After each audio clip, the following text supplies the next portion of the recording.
Cavin Elizabeth, a wedding photographer based in San Diego, and today I'm going to be talking all about wedding registries and everything you need to know about them.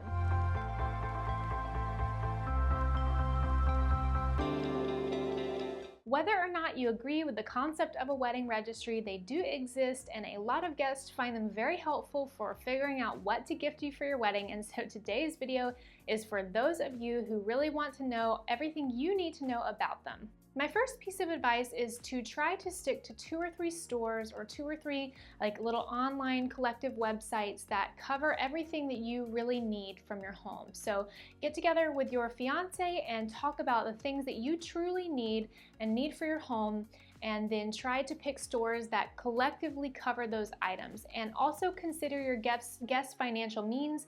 Maybe you have really rich friends and family members, or maybe you have friends and family members who are on low financial means and you need to pick stores that kind of cover those areas. So be fair to what you know that your friends and family can afford, or maybe you have a wide range. You can kind of pick a lower end store, a medium end store, and a higher end store, and you can go that route. But just be mindful of what you know that your crowd can spend on. My next tip is to be mindful of your shipping settings. So figure out when and where you want your gifts shipped. So if you want your gifts shipped right away, so maybe you're not moving, you're staying in the same home, and you just want your gifts shipped as they are gifted, you can go ahead and do that. Or maybe you want everything shipped after the wedding or at a certain time. You can pick those shipping settings. If you are moving, maybe make sure that you have everything shipped after you're moving. So you can pick settings like that. So make sure you pick those appropriately so that you don't get your gifts sent to the wrong place. Now, in terms of making sure that there's no contention between you and your partner, do the registry together. Don't just do it by yourself because your partner isn't helpful or because you want to get everything that you want and you don't want anything that they want. Make sure that you're doing it together so that it's fair and it covers both of your needs. Now, one thing that I would suggest, just based on my experience, is that each of you can have maybe a certain amount of vetoes, and then each of you has a certain amount of I'm getting this is going on there. So each of you gets some of those, okay? So you can figure out how many vetoes you can get and how many this gets on there and this can surpass your veto, something like that. So you guys can have just a little bit of like strong arming from each side. So that can be something that you can get on there where each of you has a little bit of power and that makes it onto the registry, or it doesn't make it onto the registry, something like that. So you can have a little bit of fun with this, but do it together. Make sure that it covers both of your needs so it's not just a one-sided created by one person. When should you register? I recommend registering about 4 to 6 months before the wedding if you have that kind of time, but definitely register before you send out your invitations. Now, do not put your registry link on your actual wedding invitation. It should not be on your wedding invitation. That is too forward.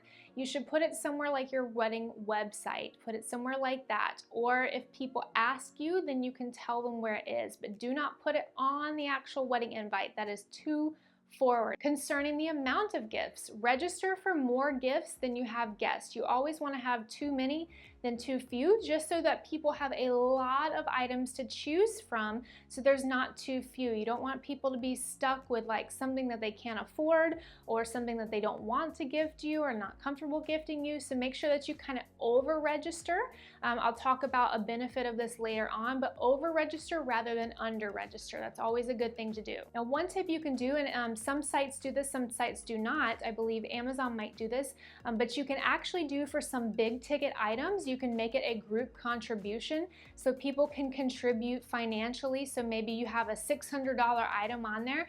3 or 4 people can contribute to that one item. Like they can go in as a group, and so they can, like 3 people can gift you that one $600 item, or 4 people, 5 people, whatever, how many people. So they can do something like that. So you can always do one little big ticket item like that if you want something big, and then several people can gift you that one item. So you can do a group contribution item like that for some things. If you actually just want cash, do not tell people this. Just register for very few items and people will get the hint. Never just say that you want money. That's a little bit too forward.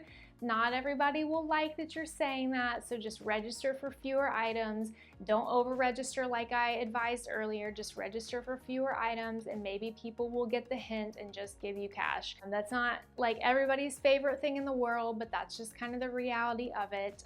So that's just, I had to share that. I had to put that in here for those of you who are wondering about that. On that note, an alternative method of registries for physical products are something like a honeymoon fund. Now, honeymoon funds can be controversial because some people do see them as a cash grab type thing, because technically people are just sending you like cash in a sense. But one thing that my husband and I did, we did actually do a honeymoon fund, but we didn't do it like for the cash. We actually did it because we wanted to do certain activities on our honeymoon. So instead of just making a general, here's my honeymoon fund, what I would actually recommend are creating multiple activities for your honeymoon. So don't just make one single generic honeymoon fund, make multiple activities like kayaking or drinks for two or paddleboarding. Make actual activities that you will actually do on your honeymoon so that people can see what you will actually be using that fund for. And I think that makes it a lot more tangible, so it is more like a product and it shows what you will actually be using that money towards. And I think that makes it a lot more palatable for people. And we actually did great, and we did every single one of the activities that people gifted us for, and it was a really nice use. So we had a lot of younger people gifting us the honeymoon activities. I don't think we had any older guests do this, so it's definitely a lot more younger thing, and I would totally gift somebody a honeymoon activity. So I think rather than doing just honeymoon fund, do it as an activity-based thing. So come up with the activities that you plan to do on your honeymoon and then have people gift it like that. And I think that makes it less cashy and more of an actual tangible physical thing that you will be doing. Regarding thank you notes, write them as your gifts come in. Do not wait until after the wedding to start writing your thank you notes, because if you do that, you will be overwhelmed. You'll have to write so many all at once. And one thing that I recommend is to split up the thank you notes between you and your partner. So if it was the gift was gifted by somebody who was on your partner's side of the invite list, have them write it. If it was gifted by somebody on your side, you write it. So that's a great way to divide up the list so it becomes even less overwhelming. But write them as the gifts come in, and that way you just get it checked off the list and it is not as overwhelming as if you were to wait to do every single one of them after the wedding. So write them as they come in, you won't forget them, and it will not be overwhelming. The last thing that I wanted to talk about are registry completion programs, and these are really cool because a lot of registries will actually allow you personally to purchase the leftover items on your registry at a discount. It might be 10, 15, maybe 20% off the items on your registry that are left over and unpurchased. And some places will actually allow you to add more things and then get the discount off those as well. So Amazon did this, so we added a couple more items to our Amazon list and we were able to get like a cat tower that nobody ended up gifting us and a couple other things. So we were able to take advantage of this, and it's a really cool program. So if somebody doesn't gift you every single item from your registry, this is why it's also good to over-register. You can go ahead and buy yourself the remaining items at a discount. So places like Amazon normally don't have discounts, and you can actually get discounts on these items from your registry from the completion program.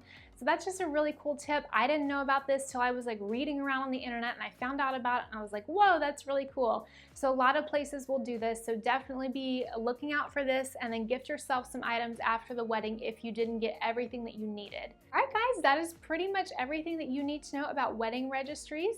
I hope that you guys enjoyed this video. Let me know if you learned something new down in the comments, and I will see you guys next time. Don't forget to subscribe. Bye!